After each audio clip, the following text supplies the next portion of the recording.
There's more and more talk these days about becoming alkaline in our internal system and getting our body's pH. And there's more and more health professionals starting to agree how important that is. But as you saw earlier, I said that pH is not everything. It's not the deciding factor when it comes to a liquid or it comes to a water. And I'm going to demonstrate that right now with something called an oxidation reduction potentiometer, or for short, ORP. Now this meter was actually created for the beer and wine industry, and what they do is they put this in the barrel and it shows an electrical charge, and the beer and wine master can tell when the fermentation process is ended. Also, the pool industry uses these because they put them in the water and it shows if the water is oxidizing enough to mold and bacteria, which tells the pool guy if he's got enough chlorine in your water. We've also found that we can use them to measure ionized water. So liquids can only be one of two things. They can be positively charged or they can be negatively charged. Negative charge is the spark of life. Negative charge is what gives you the living electrical current for all your cells to thrive, for your energy system to work, for your immune system to work at its maximum capacity. Negative ORP is huge. It's everything. And this is why I said earlier that just because something is pH doesn't make it ideal for health. As we saw, our tap water was pH, but we know the tap water has chemicals and other contaminants in it. The bottled water is pH, but as we're going to see in a second, is it negatively charged, which means that it can have powerful antioxidant power in your body and donate electrons to cells? Now, I'm not trying to make chemistry students out of everybody here, and I'm certainly not a chemist myself, but I have the basic understanding to know that when something is positively charged, it steals electrons from a cell, and that makes the cell oxidize. And remember, we don't want to speed up oxidation in our body. It's already happening naturally. So for those of you who don't understand the word oxidation, when you cut an apple open and it turns brown, that's oxidation. It's the process of degrading or degenerating or dissolving. Oxidation is when a metal turns to rust. That's oxidizing. So let's take a look and see what these waters measure on the oxidation scale. Here's some Fiji water. We'll take some, and I didn't want to skew the test by testing these colored liquids, so I'm pouring some fresh samples here. And some Dansani. I think we owe it to ourselves to test the Penta, since the Penta calls itself superior hydration, patented process, energizes the water. So let's see how energetic it is. And then the soda. Let's see how the soda measures. We're going to measure, of course, our ionized water as well. So I'm going to put this out in front and center because that is the star of the show.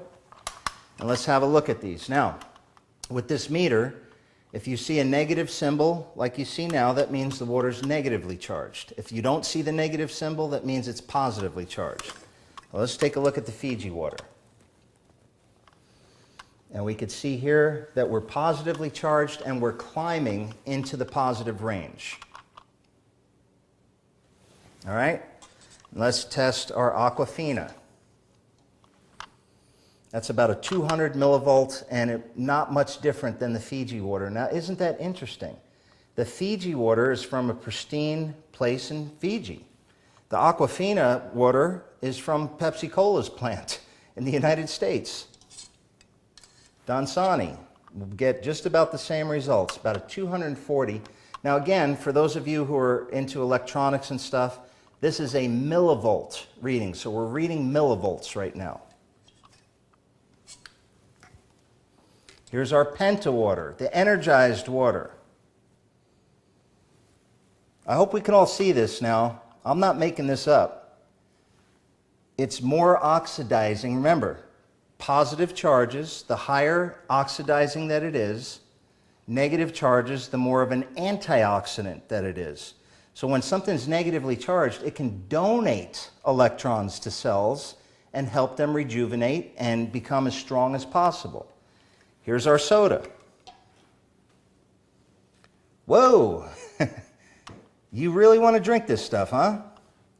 442, twice as oxidizing as any of the bottled waters. But I want special note that our alkaline bottled water was still oxidizing. All right, let's test our smart water out here. And let's not leave out our distilled water.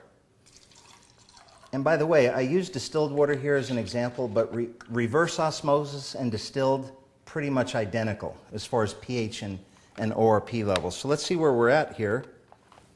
For the smart water, this is the water that people are drinking in the gym, the people that are flooding their bodies with lactic acid. By the way, when you work out, do you know that you also create oxidation in your cells? That's why antioxidants are so important. So we see here that the smart water is positively charged and it's rising. It's really no different than the rest of these waters. It's about a positive 200 millivolts. And the distilled water looks like it's even more oxidizing than the smart water, about positive 220. And these meters, these are lab quality meters, so you can leave them sit here for an hour and the results will keep, if it's going up, it'll keep going up for an hour. So right, we're at 250 positive millivolts, very oxidizing. So let me not gloss over this. This is so important. They call this in the water industry, they call this pure water. They use the word pure. That's the #1 word in the water industry. Reverse osmosis, distilled water, pure. And they talk about the cleanliness, how clean the water is. But I'll tell you this, find me a dog that lives in a backyard and give him a muddy puddle and a clean bowl of water, which one does he go to? He will never go to the clean bowl. He will always go to the muddy puddle. And why is that?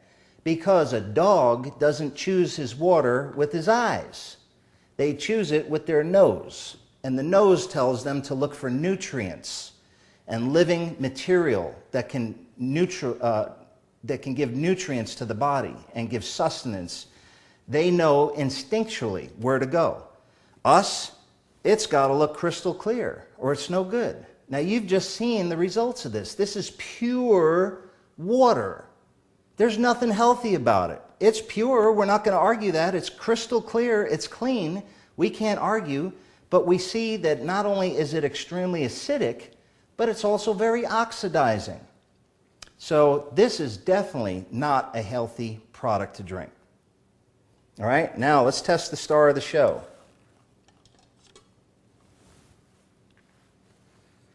You see that negative symbol?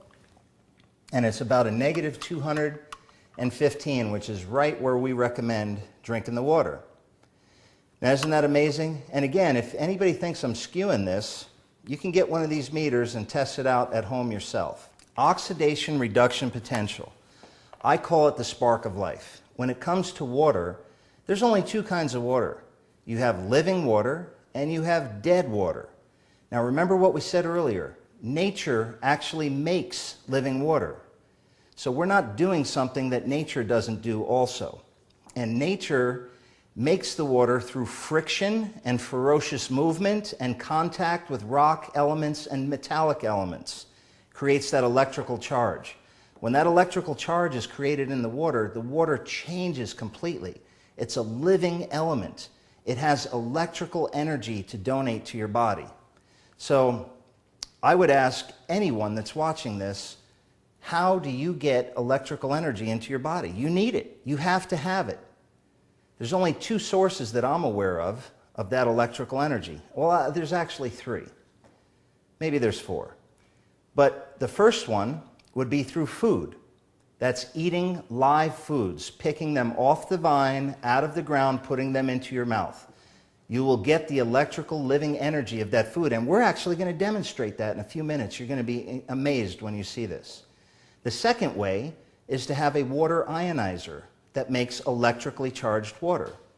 The third way would be to take your finger and stick it inside an electrical socket. Now, we're definitely not recommending that you do the third method. We prefer the first and the second method.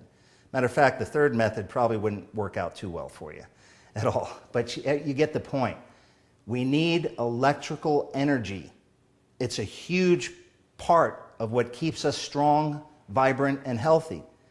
And what is electrical energy? Is it a vitamin? Is it a mineral? Is it fiber?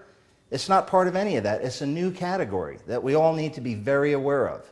The electrical energy of things is what makes things absorb into your body. So here's a great example for you. You take a piece of fruit off the vine. It's negatively charged off the vine that we're going to demonstrate here in a second. It's negatively charged. All the vitamins and minerals and everything in that fruit carry the negative charge, and it makes it able to absorb into your body. When the fruit is an hour old or picked an hour or 2 hours later, it's lost its negative charge already. So even though there's sustenance in there for you to survive, there's no energy, there's no spark of life. It is so important.